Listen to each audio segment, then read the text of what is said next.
The first-person shooter genre has been diving headfirst into shallow rock beds for a while. There are fewer and fewer FPS games releasing every year, but it wasn't always like this. Following the insane success of many arena shooters from the 1990s, the aughts decade would become oversaturated. Everyone and their cat was developing a first-person shooter. Because of this, there were hundreds of first-person shooters that released between 2000 and 2010. Today, we're going to take a look at 5 PlayStation 2 FPS games in no particular order. There's one rule that determined how I chose these games. No easy targets. I didn't want this entire list to just be Call of Duty and Medal of Honor. That said, let's get started. First up on the list is History Channel Civil War, A Nation Divided. I'm a sucker for history documentaries. A lot of them are done well, but it honestly sounds like they hired a Microsoft Sam impersonator to really read the documentary bits.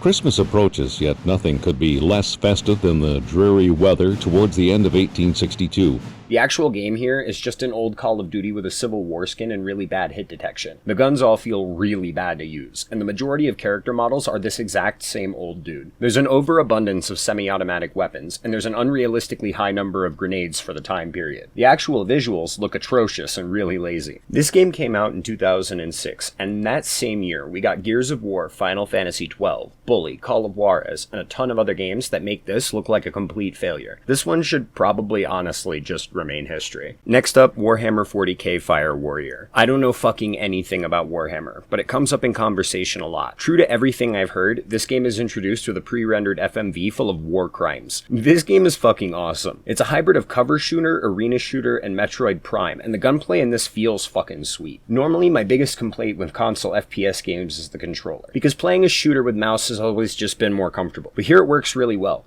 Your cursor will lock onto enemies that are within a certain range, but getting too close or too far means you have to manually aim, so it isn't just a hand-holding tactic. You actually need this, because there are usually a good amount of enemies on screen, and they move a lot. Visually speaking, it isn't the most beautiful game in the world, but it doesn't look bad either. This is one of those games where the art direction stands strong, which makes all of that fun, shooty stuff much more engaging. This makes me want to know more about Warhammer as a whole, and I appreciate that. Third on the list is Brothers in Arms, Earned in Blood. The first most prominent thing in this game is how good the acting is. Get the hell out of here! You gotta jump, son! We wait for the green light! We wait any longer, there won't be a fucking green light!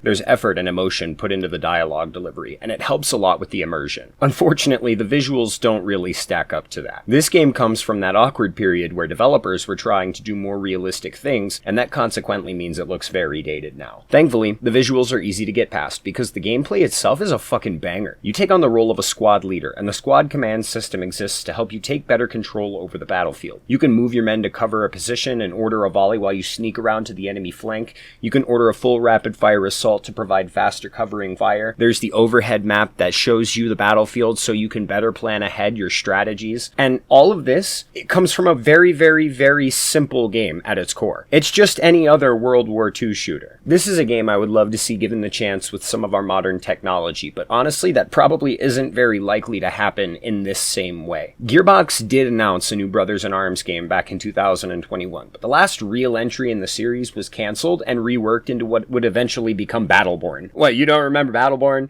Yeah, neither do I. This is a sad case of good game, good series, bad leadership, where countless terrible decisions were made that led to its ultimate downfall. That said, there's still good fun to be had here, so I recommend checking this one out. Game number 4 is a massive step away from everything we've looked at so far. World Championship Paintball, released by THQ in 2008, is a piss-poor excuse to milk a few extra dollars from kids who didn't already have an Xbox 360. Pick a level, and you just dive right into the action. This game sucks for a myriad of reasons, but the most prominent issues are definitely the worst. Movement in this game is terrible and slow, which wouldn't be so bad if the enemy AI didn't have crippling aimbot. When a round starts, the enemy will pelt you with fire from the line. If you don't immediately move out of the way, you get hit. If you do move out of the way, you get hit. The fact is that you're almost guaranteed to get hit without the RNG gods on your side. One workaround to this is to instantly dolphin dive, but then you can't even really stand back up because when you do, you'll get hit. Before the round even starts, you'll use these arrow things to direct your team into a cover position. They often don't go where the arrows are telling them to go, which makes me think this whole sprite thing just isn't aligned with the AI path properly. That sucks, because when you get hit, you're immediately switched to a different team member, and if that team member is even slightly out of cover, you'll get hit instantly. I stopped playing because I consistently kept switching to a crouched teammate who would automatically stand and get hit without me even having time to input anything. This is all really sad, because underneath all of this is the framework for a good FPS game. Paintballs have weight, drop-off, and realism. The maps are interesting, albeit repetitive, and visually it isn't that bad. It reminds me of ATV Off-Road Fury's visuals, but with some more colorful structures. There could be a good game here, but it feels like the devs gave up just as fast as they got started. Either that, or they were forced to push it out when it wasn't finished. Either way, tragedy. Final game up today is Viet Cong Purple Haze, released in 2003 by the now defunct company Gathering. Before you even start the game, you're greeted with some period rock and roll music, as well as real footage from the war and the time period. To generalize it, this is probably the most stereotypical Vietnam War game intro ever. You take on the role of Fist Alpha Squad, and its most basic level, what you're doing is carrying out some objectives. Rescue a downed helicopter pilot, collect some intelligence, kill some enemies, etc. Visually speaking, it looks like a Vietnam War game. It doesn't really look great, and it doesn't really look bad. Some of the pre-rendered FMV is hilarious to look at, but other than that, it's a visually unremarkable game. And the gunplay is okay,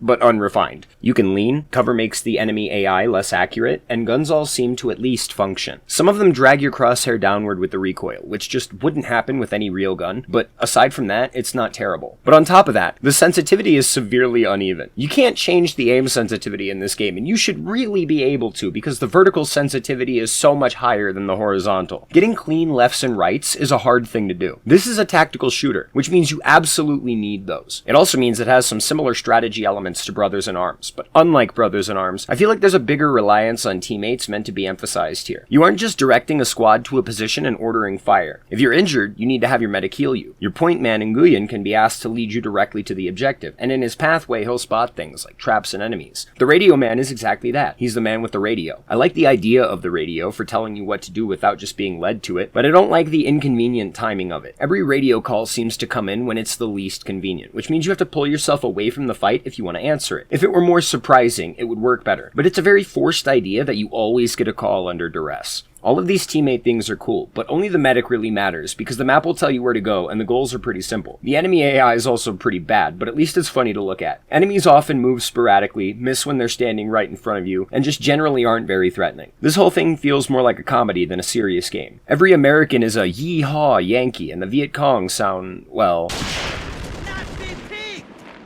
This game isn't good, but it isn't good in the sense that it is good. I would have loved to play this as a kid, at least for the laughs. I wouldn't have known the difference with some of the major issues, and the game itself really works well for what it is, but I definitely would have thought some of the pre-rendered stuff looked hilarious back then. It feels like a budget game. So with that in mind, I think I can best describe it as budget fun. That is, if you can get beyond the obnoxiously long 90-second loading times. And that was 5 PS2 FPS games. I feel like a lot of people had fun with these games when they came out, and even today a couple of them are great, but I didn't play any of these games as a kid when they came out, and it's really unfortunate that I didn't. I feel like I would have enjoyed them more now if I had earlier exposure to them. But regardless of that, I still had fun with most of them. Nothing from this list ticks the worst or best games of all time boxes, and they're all very memorable for one thing or another. I think ultimately that's what matters. I'm fucking positive I'll never get this face out of my head again. Thank you, and have a nice day.